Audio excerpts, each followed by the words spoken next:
Salut à tous, aujourd'hui on se retrouve pour une petite vidéo où je vais vous présenter le compteur que j'utilise depuis presque un an maintenant. Donc il s'agit du Garmin Edge Touring que vous voyez qui est tout simplement ici dans ma main. Voilà, donc c'est ce petit compteur là. Donc j'essaie de bien filmer parce qu'en fait j'ai déjà refait la vidéo et juste avant, mais en fait j'avais filmé en mode pays, en mode horizon, en mode selfie, donc ça le fait pas du tout quoi. Donc voilà, je la recommence, c'est pas très grave. Donc on va l'allumer. Après j'enlèverai la coque pour vous montrer comment il est. De toute façon il est tout blanc, mais je vous montrerai un peu. Voilà, il s'allume. Voici le bruit caractéristique de tous les Garmin, de la gamme Garmin tout simplement. Donc c'est un compteur qui date de pas mal d'années maintenant, qui est plutôt orienté vers le cyclotourisme, je dirais. Donc c'est clairement pas pour la performance, on en est très loin. Mais ça convient à la majorité des gens, hein, j'ai envie de vous dire. Donc, on va commencer par, je vais vous montrer, donc déjà là, comme vous pouvez voir, on voit l'heure, donc il va être 1 heure du matin, dans 30 secondes limite. Il fait 98% de batterie à droite, et là vous avez tout simplement le capteur de satellite qui, une fois que vous avez capté la satellite, ne clignote plus.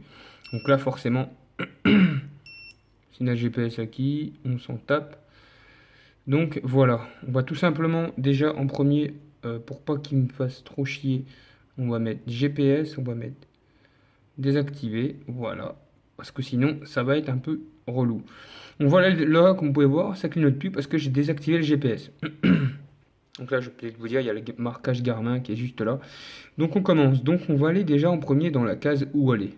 Donc dans où aller, comme vous pouvez voir, il y a pas mal de choses, il y a calculateur d'itinéraire, définir excusez-moi, itinéraire en boucle, enregistré, recherche récente, outil de recherche.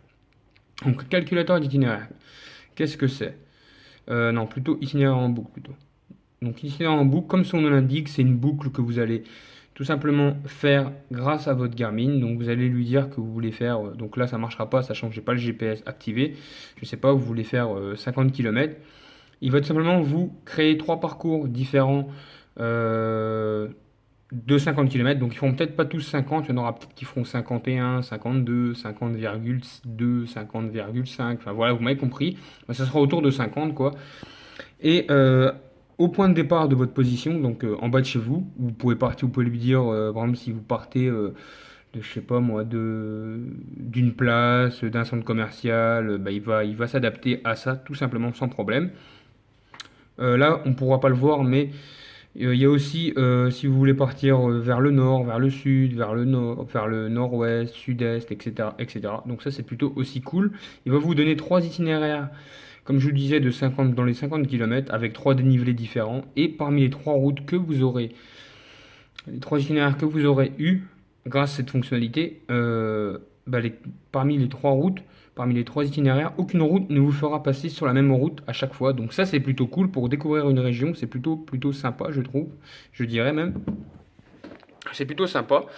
Qu'est-ce que je pourrais vous dire d'autre sur cet outil, sur cette fonctionnalité? Donc c'est plutôt sympa si vous voulez. Bon, après, vous allez me dire, vous pouvez créer un itinéraire directement sur Strava, mais si vous n'avez pas envie d'en créer un sur Strava, ça marche plutôt très bien. J'ai déjà utilisé deux trois fois seulement, hein. Faudrait peut-être que j'utilise un peu plus, ou sinon ça marche très très bien. Voilà pour cette partie-là. Donc enregistrer, ça c'est tous les parcours. Donc là, dans les parcours, tout simplement, c'est les itinéraires que j'ai créés sur Strava et que j'ai importés sur mon Garmin. Donc là, il y a tous les parcours que j'ai créés, voilà, avec le nombre de kilomètres, etc., etc. Voilà. Donc ça, c'est tout ce que j'ai créé, donc qui sont directement dans la mémoire de mon Garmin. Donc là, vous avez les positions. Donc là, on pourra, ouais, les positions. Bon, c'est pas trop intéressant.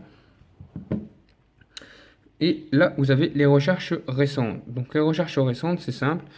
Donc là, vous pouvez voir que j'avais fait une recherche pour les deux villes qui sont là. Donc il y a Fumay et Walsall. Donc c'est en France et c'est en Belgique. Et tout simplement, vous pouvez taper, je sais pas moi, le nom d'une ville que vous connaissez et vous voulez vous y rendre. Le Garmin va vous proposer un itinéraire pour vous y rendre. Et vous n'aurez plus qu'à suivre, hein. Je pense qu'il va vous en proposer qu'un. Donc je ne sais plus, peut-être un autre ou peut-être deux ou trois, je ne sais plus trop. Mais en tout cas, ça marche plutôt pas mal aussi.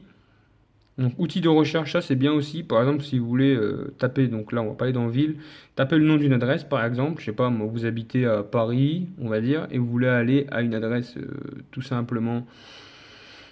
Vous voulez tout simplement aller à une adresse, vous allez tout simplement aller dans France, saisir ville, vous tapez la ville ou l'adresse, ça marche aussi. Et il va vous, grâce à ça, grâce à votre adresse, il va tout simplement vous créer un itinéraire pour que vous puissiez vous rendre à votre adresse. Il n'y a aucun souci. Donc ça marche plutôt bien aussi, ça, je ne l'ai pas utilisé beaucoup de fois.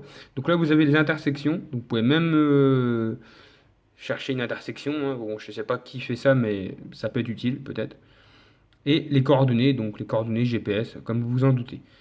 Voilà pour ça. Donc on va déjà aller en bas à gauche, comme vous pouvez voir.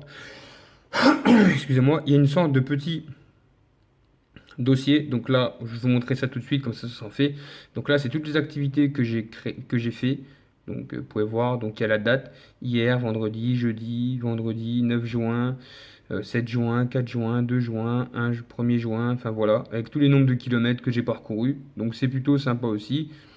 Donc là, vous avez le nombre de kilomètres total, le nombre d'activités, le nombre de kilomètres que vous avez effectué depuis que vous possédez ce compteur. Donc vous pouvez voir, j'ai fait 93 activités, donc je me rapproche des 100, et j'ai 134 heures avec, et 3619 km parcourus. Vous avez même le nombre de calories que vous allez laisser sur le bitume, donc comme vous pouvez voir, c'est quand même un grand chiffre, un nombre à 6 chiffres. Voilà. Vous pouvez le supprimer, ça, moi j'aime bien regarder de temps en temps, ça peut être sympa. Donc là, vous avez affiché carte, donc là le GPS est éteint, donc c'est pas plus mal. Et tout simplement, vous pouvez voir, bon là c'est où je me trouve, voilà, sur le GPS. Et là, vous avez, en faisant ça, en fait, si vous voulez tout simplement, vous pouvez slider comme ça.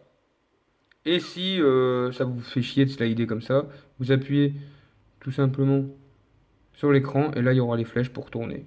Donc là c'est tout simplement la boussole, donc avec la vitesse et la distance, que vous pourrez changer aussi. Et là, la page qui nous intéresse le plus, je pense, c'est le chrono.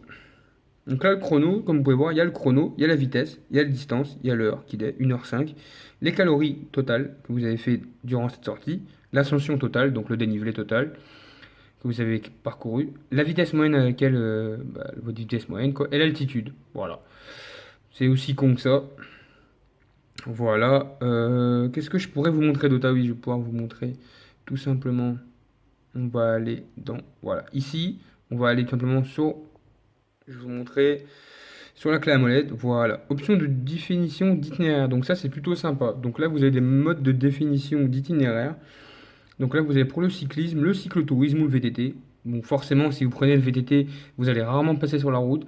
Et si vous prenez le cyclisme, voire même le cyclotourisme, vous allez rarement passer dans des sentiers, dans la forêt, etc. Ça va de soi. Bon, moi j'ai mis cyclisme, ce qui est normal. Enfin, cyclotourisme, j'avais mis.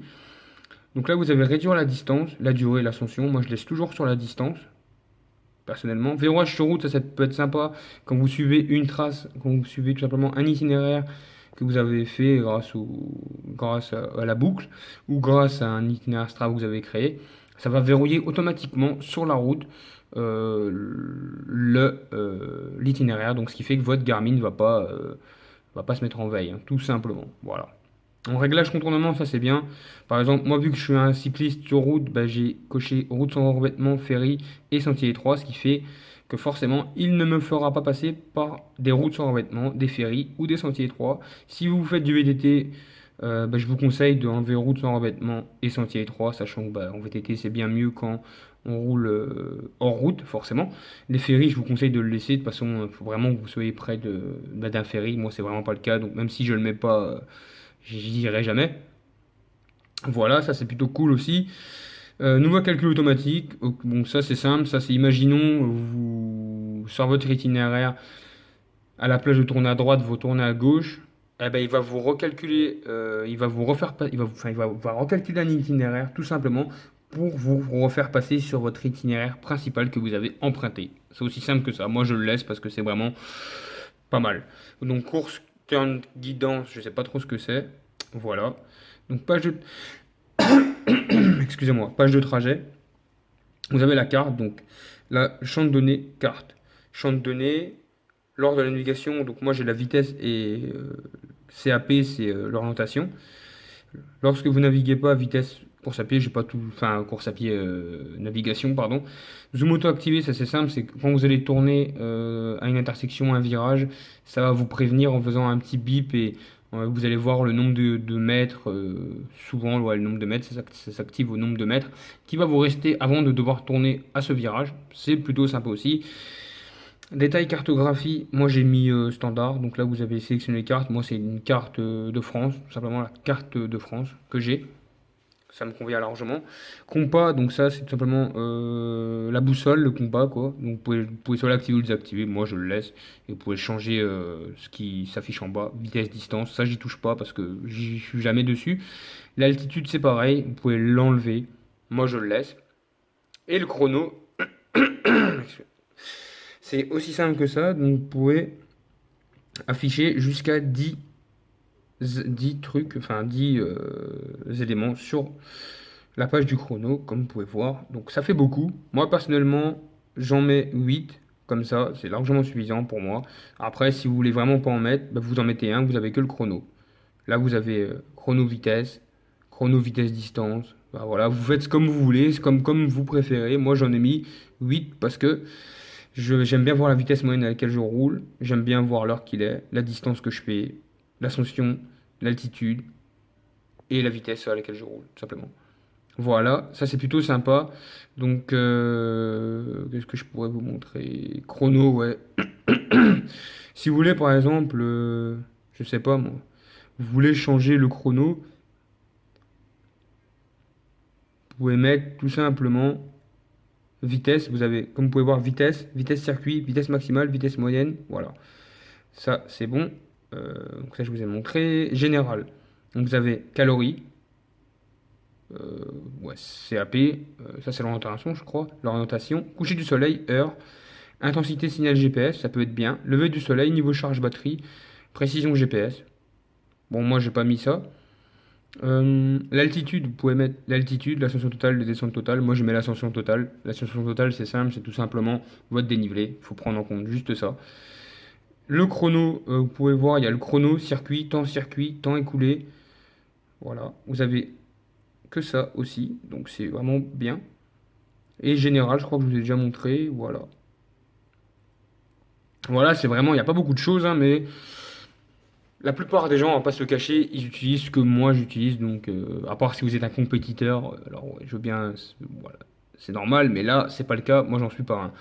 Donc ça me convient plutôt très très bien. Donc voilà, on a fait le tour. On a fait le tour. Attendez, je vous ai pas montré juste. Autopause, c'est simple. Bah, c'est tout simplement quand vous vous arrêtez. Ce qui est bien, si vous mettez cette fonctionnalité-là, c'est que votre moyenne, elle va rester toujours la même. Donc, enfin, votre moyenne ne descendra pas au feu rouge. Par exemple, quand vous vous arrêtez à un feu rouge, votre compteur va s'arrêter. Donc, enfin, pas votre sortie, mais ça va se mettre en pause. Et quand vous allez redémarrer, vous allez entendre le petit dudut et ça va repartir tout de suite, directement. Tout simplement. Ça, c'est bien si vous voulez pas faire descendre votre moyenne, parce que si vous mettez pas ça, votre moyenne va descendre directement. Donc, ouais, votre moyenne va descendre assez rapidement. Vous pouvez mettre aussi une vitesse personnalisée, donc imaginons que vous mettez 25 km/h. En dessous de 25 km/h, votre moyenne, votre chrono, enfin votre compteur va se mettre en pause, tout simplement, en auto-pause. Voilà, ça peut être bien pour garder une moyenne aussi, vous pouvez le désactiver si vous voulez, si vous en foutez. Voilà, là le système, on peut voir qu'il y a le GPS qui n'est pas activé parce que je ne l'ai pas activé. L'affichage, vous pouvez mettre temporisation, rétroéclairage, moi j'ai mis 30 secondes, c'est largement suffisant. Mode couleur, j'ai mis auto. Capture d'écran, ça peut être bien aussi pratique. Bon, c'est des captures d'écran, quoi, moi je ne l'ai pas mis. Mise hors tension, avertissement de départ, ça c'est si vous voulez avoir une sorte de tonalité avant que vous partiez. Voilà, moi je le laisse. Enregistrement de données, donc ça c'est l'enregistrement de votre sortie qui se met dans la mémoire interne de votre Garmin. Et voilà, donc après c'est tous les réglages qu'on peut voir. Il y a la langue, tonalité, profil, vous pouvez même le réinitialiser. Mais voilà, il y a pas mal de petits trucs. Donc je crois que je vous ai tout montré, comme vous pouvez voir. Donc il est plutôt sympa. Donc là en dessous, comme vous pouvez, je sais pas si vous allez voir, mais logiquement vous allez pas voir. Donc vous savez quoi, je vais aussi vous montrer un peu le compteur sans la coque en silicone. Donc je vais faire juste une ellipse, on se retrouve juste après. Donc voici, j'ai enlevé la coque en silicone et je voulais vous montrer, c'est tout simplement, bah, vous verrez rien, mais bon, enfin, là, vous allez voir. Donc à gauche, je sais pas si vous pouvez voir les deux petits trucs là. À gauche, vous avez tout simplement le port USB pour décharger vos sorties. Voilà, pour brancher votre. En fait, moi c'est simple, quand je rentre d'une sortie, je le branche directement à mon PC et la sortie se met automatiquement vu que j'ai relié mon compte à Strava et à Garmin Connect. À droite, vous avez tout simplement aussi parce que vous ne pourrez pas l'utiliser si vous n'avez pas de micro SD pour faire la mise à jour donc, et pour mettre la carte directement sur Garmin Express. Donc il vous faudra tout simplement une carte micro SD de minimum 32 Go. Donc c'est le slot qui est à droite et le slot à gauche c'est le micro USB, c'est l'USB. Donc là vous avez le marquage Garmin et là vous avez tout simplement donc là voilà la petite mise au point. Là vous avez le numéro de. Je suis désolé pour la mise au point. Enfin voilà, vous avez le numéro de série. Et là, c'est pour l'accrocher. Tout simplement à votre compteur. Enfin, à votre support. Donc, je suis désolé, la mise au point, c'est vraiment mal branlé. Donc voilà, j'espère que cette petite vidéo, donc là, il y a les deux boutons, démarrer, et l'autre bouton pour c'est un tour de circuit, je crois. Enfin bref, voilà, le cercle, c'est un bon petit compteur, on peut le trouver pour vraiment pas cher, 180 euros. Enfin, c'est quand même un petit prix, mais c'est un compteur qui, je pense, vous suffira si vous êtes un cycliste comme moi, sans compétition, sans rien, vraiment pour le plaisir, pour le rouler tout simplement. Ça vous fera, largement, ça vous fera l'affaire. Voilà, comme vous pouvez voir, il est compact, il n'est pas très grand. L'écran, il fait 2,5 pouces, c'est largement suffisant, je trouve. Forcément, c'est mieux si vous avez un 3 pouces comme le Garmin 1030, mais là, c'est un billet de 500 euros qu'il faut lâcher, c'est quand même assez cher. En tout cas, voilà, présentation du petit Garmin Edge Touring. J'espère que cette petite vidéo vous aura fait plaisir. Dites-moi dans l'espace commentaire pourquoi pas ce que vous avez comme compteur, ce que vous utilisez, si vous utilisez votre smartphone ou si vous avez un compteur bien précis. Voilà, tout simplement, je vous dis salut à tous.